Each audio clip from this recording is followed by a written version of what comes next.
반갑습니다. 방금 소개받은 정의부동산그룹의 박준현 대표입니다. 반갑습니다. 준비되기 전에 잠깐 저희 회사나 저 소개를 좀 해드리면 조금 이따 간단히 나오긴 할 텐데, 저 같은 경우는 이제 삼성에서 직장 생활을 한 20년 했습니다. 20년 1개월 딱 하고 나왔습니다. 이제 제가 그 학번이 89학번이고요. 이제 그 4번이 964번입니다. 네, 군대를 28개월 갔다 오면서 조금 길게 갔다 왔습니다. 그래서 군 생활은 제주도에서 했고요. 저 같은 경우는 원래 이제 그 건축공학과를 졸업해서 그 부동산학은 최근에 이 부동산업을 한다면 건대 부동산대학원을 다녀야 된다고 그래서 이번 6월에 사실은 졸업을 합니다. 근데 사실 공부는 열심히 안 했고요. 술만 열심히 먹었어요. 사업에 필요한 라이센스는 많이 가지고 있습니다. 불필요한 것도 많고요. 심지어 빌딩 관리사인가요? 그것도 필요하다고 해서 빌딩 관리사, 자산 관리사 많이 있습니다. 저희 회사 오시면 제가 요거 하나 붙어 있습니다. 고객 중에서부터 시작해서 몇 개 많이 필요한 건 다 땄습니다. 한때 공부가 취미였던 때도 있어가지고. 근데 지금은 아닙니다. 지금 공부 안 합니다. 네. 최근 1년에 한 번씩 좀 공부를 좀 하자라고 해서 작년에 이제 건물 투자 비밀노트라는 책을 작년에 한 번 썼고요. 올해 지금 4월 달에 하나 썼고, 3권은 지금 다음 달부터 준비를 해서 하나 이제 내년 초에 하나 하려고. 원래 주말에 제가 책을 좀 씁니다. 근데 오늘 이제 세미나를 와서 오늘 건너뛰는 거고요. 제가 책 쓰는 거 이런 거 좋아합니다. 네.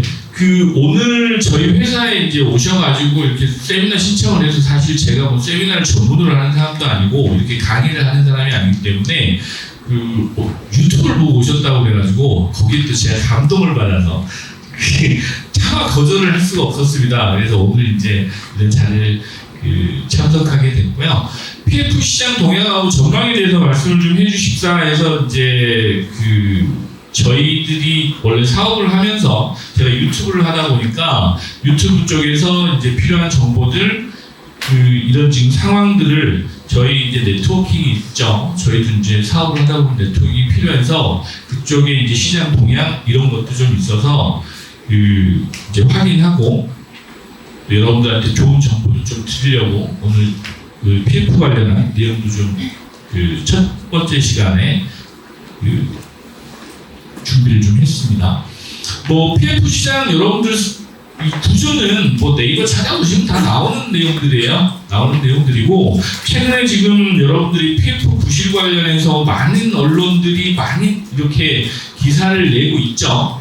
기사를 내고 있는데 결론을 먼저 말씀드리면, 이 PF 시장은 사실은 여기 계신 분들하고는 연관성은 없어요.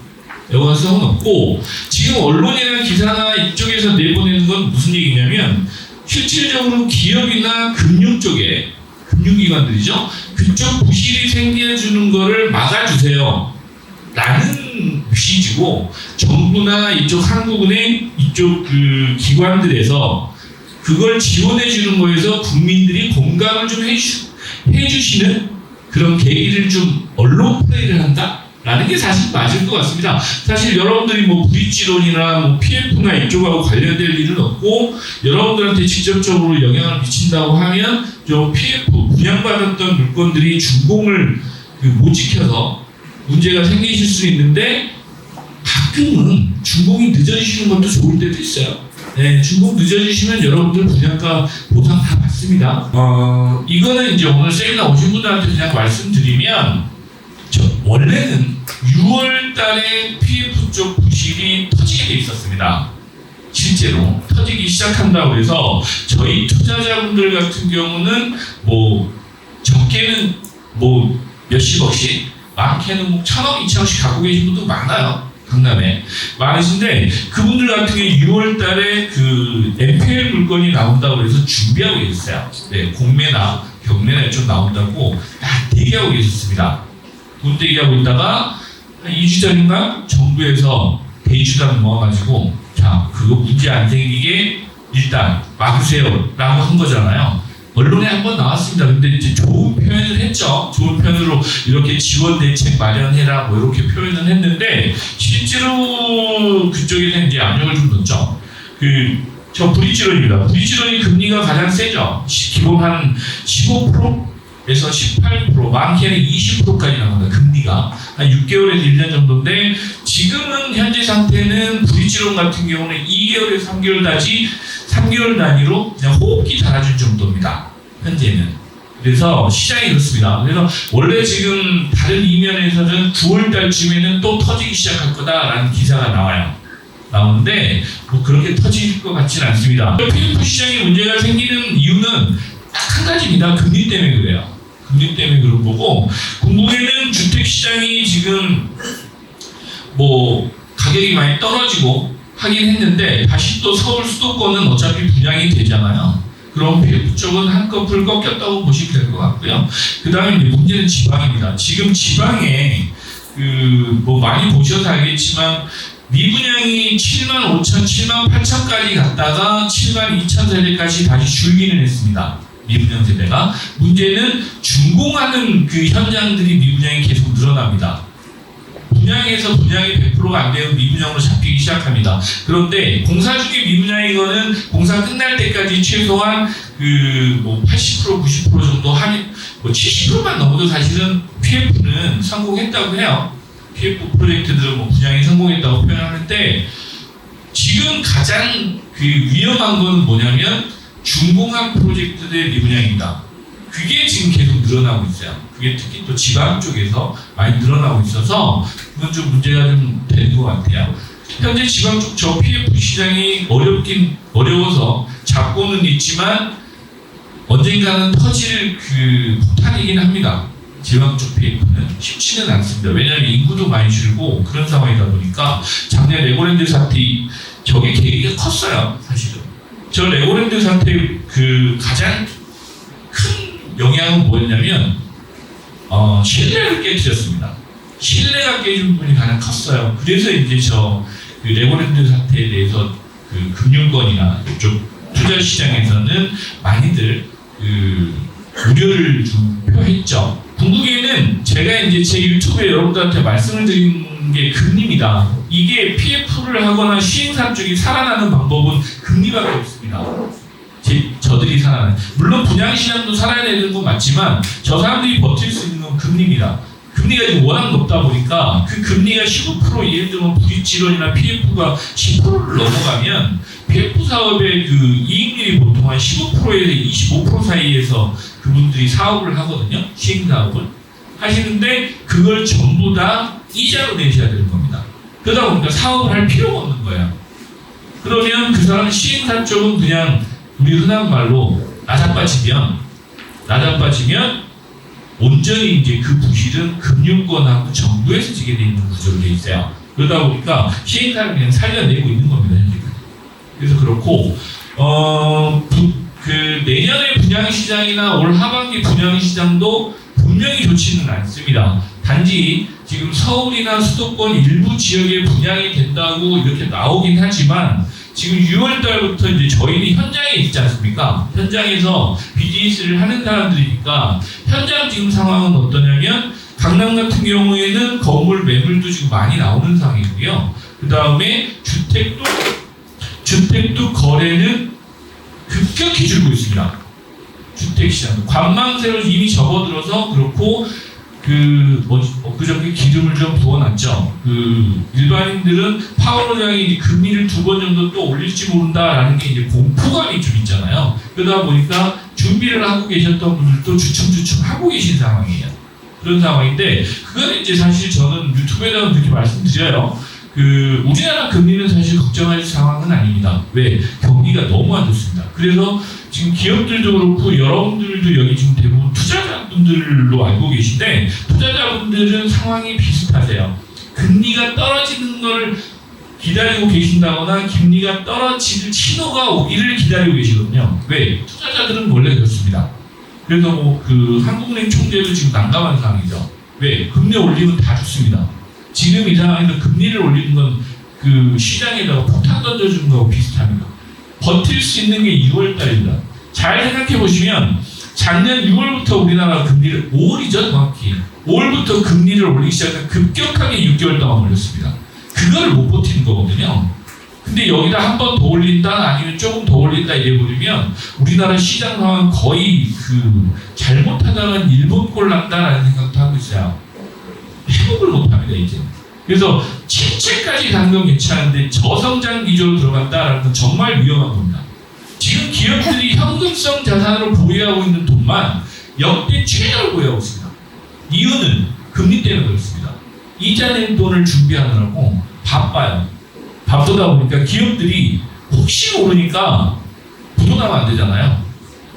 이자 한번 못 내면 신용도 급격하게 떨어지니까 사업을 못 하거든요. 그래서 돈을 안 풀고 있는 거예요. 투자를 못 합니다. 시장에서 돈이 안 돌아서 지금 침체에 오는 것도 있어요. 지금 전체가 지금 다 구경만 하고 있어요. 관망하고 있다 하는 게 현재 시장 상황입니다.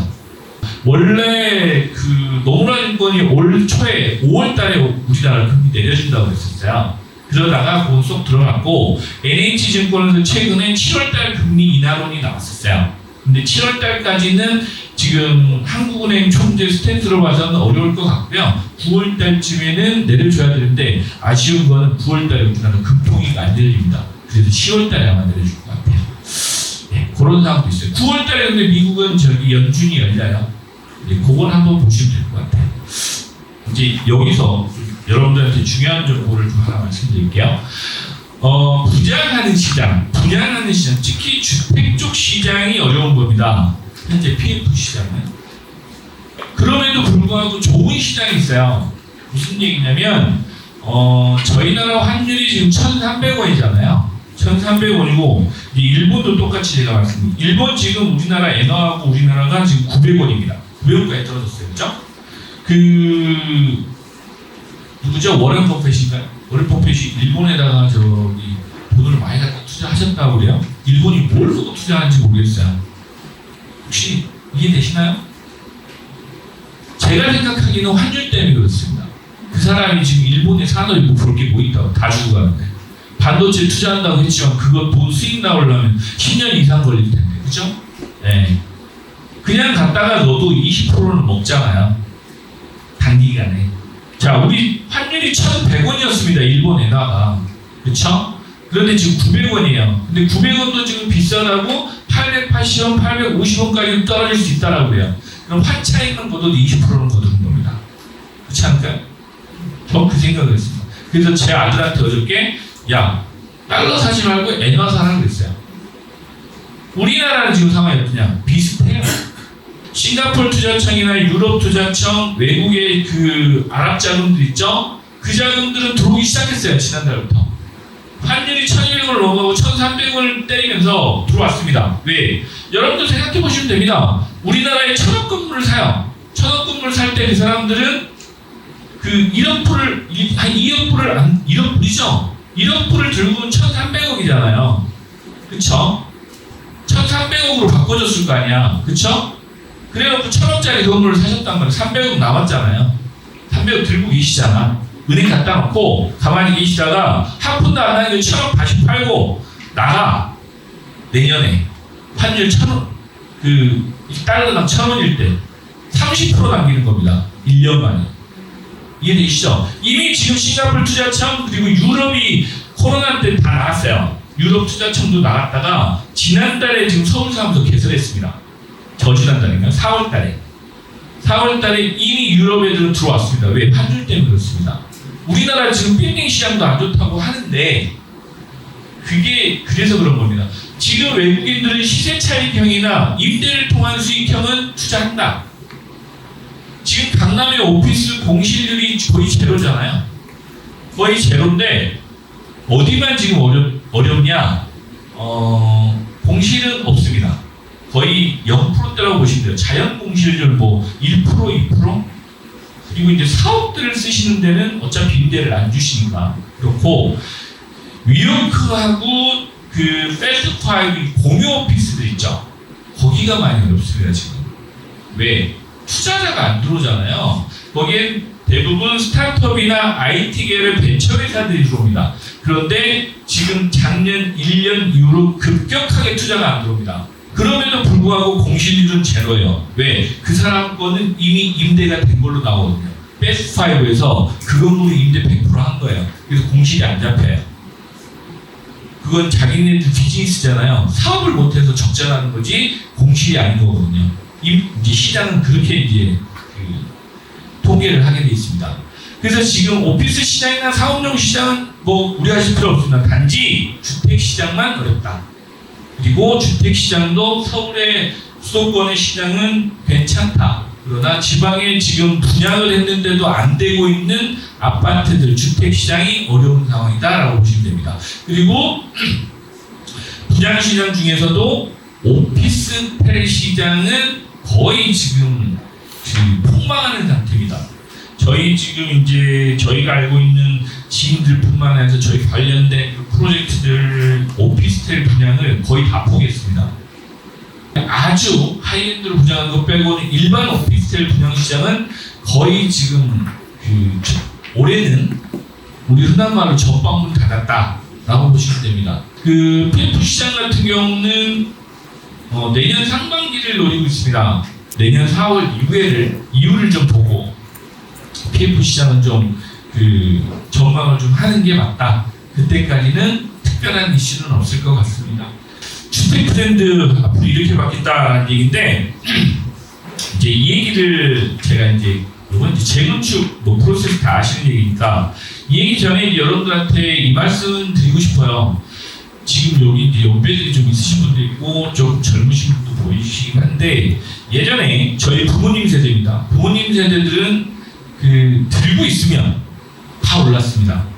예를 들면 저희 아버님이 45년생이신데 70년대 들어서 그냥 집 하나 들고 있으면 예를 들어서 이제 79년인가요? 음마아파트가 분양할 때 뭐 1,300만 원 정도 안 되게 분양했더라고요.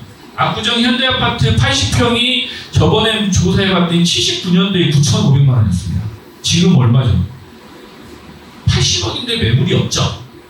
네. 그러면 연간 얼마 올랐냐? 기본 20%는 올랐습니다. 그동안 연간 20% 이상 올라서 100배가 오르신 겁니다. 거기에 맞춰서 여러분들 자산도 그렇게 올라줬습니다.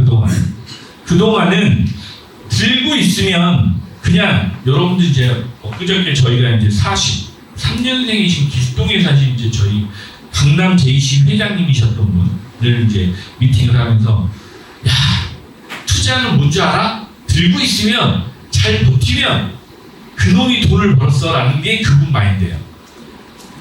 맞죠? 왜? 돈이 없어서 옛날 땅 팔고 집 팔고 농 팔고 했으면 그놈은 집안을 말아먹은 사람이었잖아요.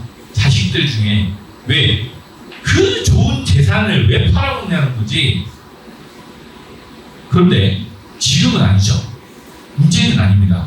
여러분들 1년에 저희 지금 예전에 공시지가가 이제 공식적으로 발표되는 통계가 나오기 전에는 1년에 10%씩, 15%씩, 20%씩 올랐던 집값들이 이제는 못 오릅니다.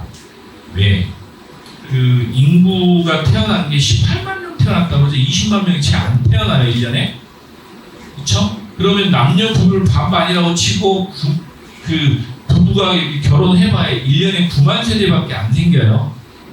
그게 지금 이제 시장이니까 그렇다 치고 1년에 사실 우리나라 같은 경우는 40만에서 50만 원 넘어가줘야 지금의 스탠스를 유지해서 갈 수 있는 나라입니다. 대학 입시가 보통 50만 명 정도 봅니다.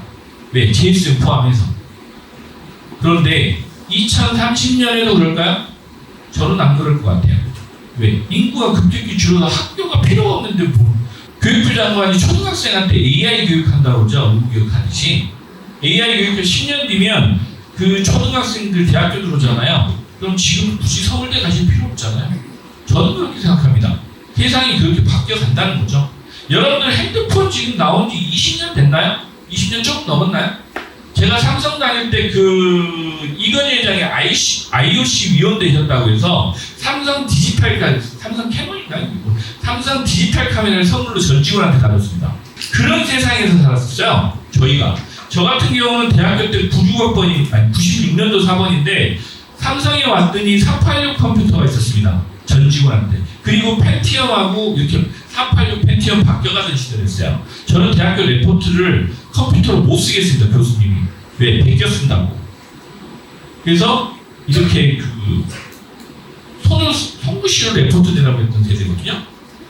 지금은 챗 GPT가 거기서 해줄까봐 걱정을 하는 세대잖아요. 달라요. 벌써 20년, 30년 사이에 여러분들 세상이 어떻게 바뀌었냐를 생각해 보시면 저도 잘 모르겠어요. 어떻게 바뀌었을지.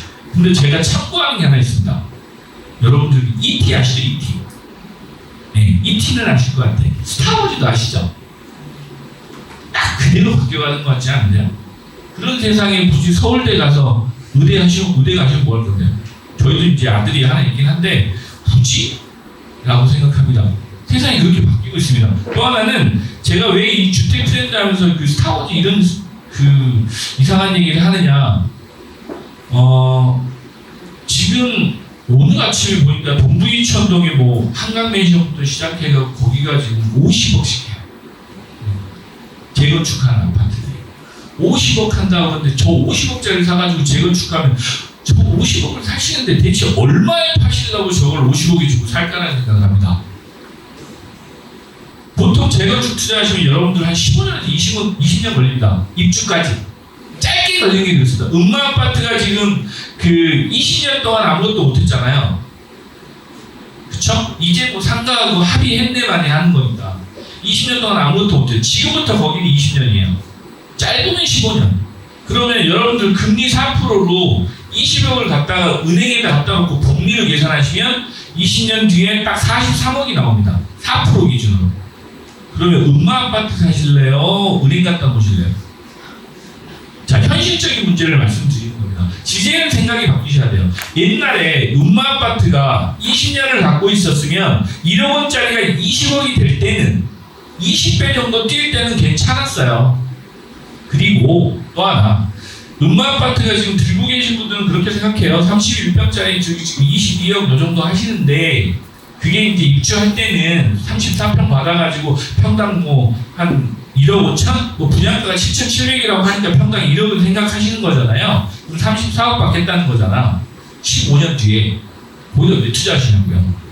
차라리 은행 갖다 놓으신 게 낫다는 얘기지. 그런데 우리나라 사람은 아직도 부동산에 대한 로망은 있습니다. 그러나 2030년 되시면 들어갈 사람이 없습니다. 왜 이 말씀을 드리냐면 여기 연배 중에 아마 63년생이 있으실지 모르겠어요. 63년생이 올해 60입니다. 만으로 60입니다. 63년생이. 55년부터 74년까지 저도 베이비 부모 세대입니다. 그 베이비 부모 세대가 1,400만입니다. 2030년이 되면 제가 60이 되는 거예요. 제가 70년생이거든요. 그러면 베이비 부모 세대가 2030년, 그러니까 70년대생들이 60이 되는 나이면 대한민국 50%가 고령화에 들어갑니다. 2034년이 되면 60% 가까이가 60세 이상이에요. 그러면 여러분들 잘 생각해 보시면 되죠. 여러분들이 60세가 돼가지고 동부이천동에 50억짜리 집을 깔고 앉아서 그걸 버티실 수 있냐고. 1년에 세금이 얼마 나올 텐데 재산세, 종부세 다 내셔야 되는 거예요. 못 살아요. 그리고 안 살아요. 왜? 55세대가 나 은퇴하고 저 전원주택까지 살아야지 이러고 있는 판인데 지금 서울에 압구정 현대아파트, 요 대치의 우선미, 음마아파트 뭐 많잖아요. 그죠? 거기에 여러분들이 지금 7, 80년대 지어놓은, 그러니까 경제성장기에 1년에 200만원, 300만원까지 지었잖아요. 그죠? 그거 누가 사냐고. 그거 전부 재건축해야 되잖아요. 그쵸? 그 재건축 다 하실 거 아니야. 이제 30년차 넘어가니까. 그 집들 살 사람이 없다는 거죠. 지금 반포도 짓고 있지만 차라리 강남에 진짜 한남 라인은 한남 더일처럼 압구정 현대아파트 이런 것처럼 진짜 부유층도 있어요. 강남이 인구가 50만인데 그 중에 한 5만 명 정도가 그 자산이 한 30억이 넘는 분들이에요. 그러면 5만 세대 이상은 사실 필요 없다는 얘기예요. 10억짜리 집이어도 충분하다는 얘기인 거죠. 오히려 그래서 여러분이 젊으신 분들 중에 보면 강남의 도시형 생활주택, 그 청년 임대주택을 관심을 오히려 더 갖습니다.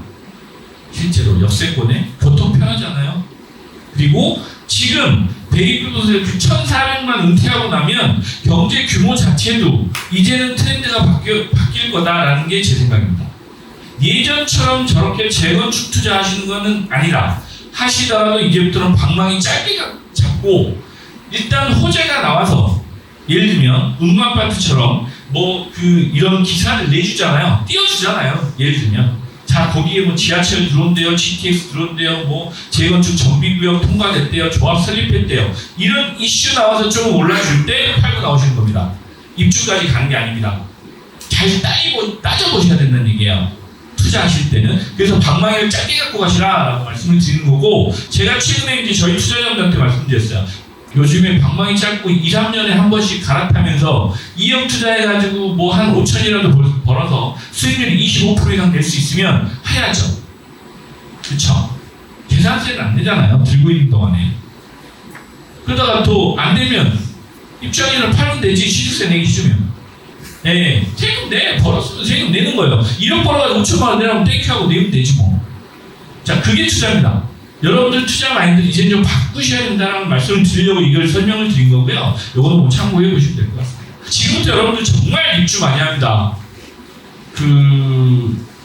지금 프레젠 자기가 지금 입주를 못 하고 있어요. 2월달에 입주한다고 그러다가 저희 지금 유치원하고 소송 붙어가지고 입주가 중단된 상태예요. 저희 소송 그 판결 나는 게 9월이라고 해서 스톱되어 있는 상태입니다. 그런데 차라리 2월에 입주를 하지 좀.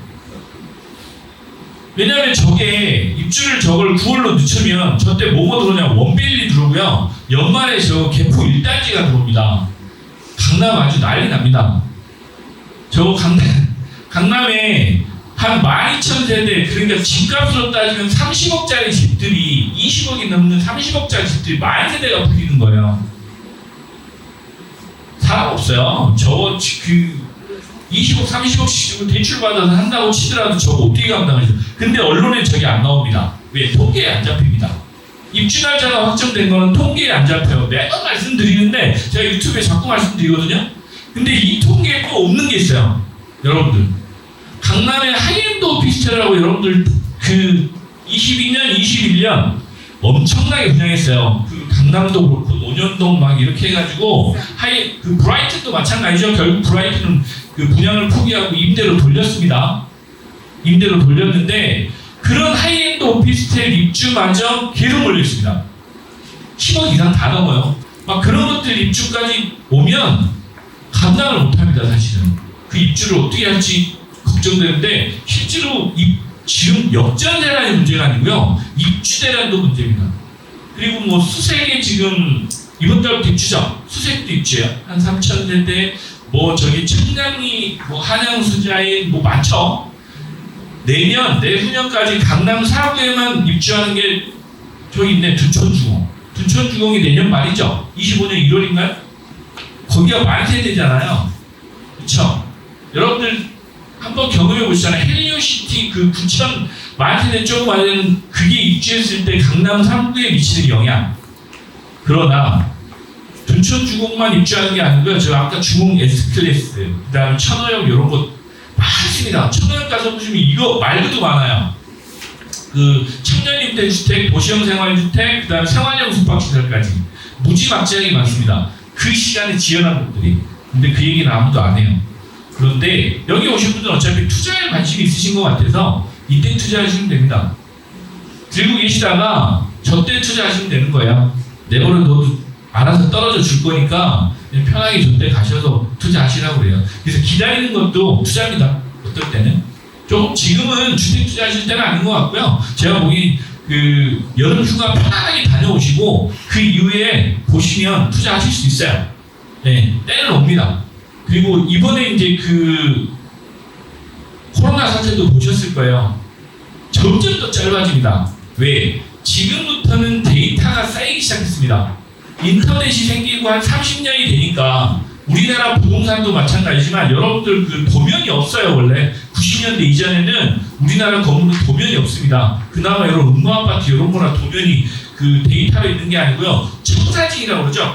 큰 그 파란 도면이 있는 거고요. 그런데 그 데이터가 쌓이면서 대응도 빨라집니다. 문제도 빨리 생기지만 대응도 빠르고요. 대처 능력도 많이 좋아진 겁니다. 그래서 이게 장기에서 이제부터 짧아진다라는 얘기를 드리고 싶었던 거예요. 이제 시간도 지키는 것도 저 강사의 또 능력이라고 해서 여기서 1부는 마치고 3부는 5분 쉬었다가 바로 시작하도록 하겠습니다. 네, 감사합니다.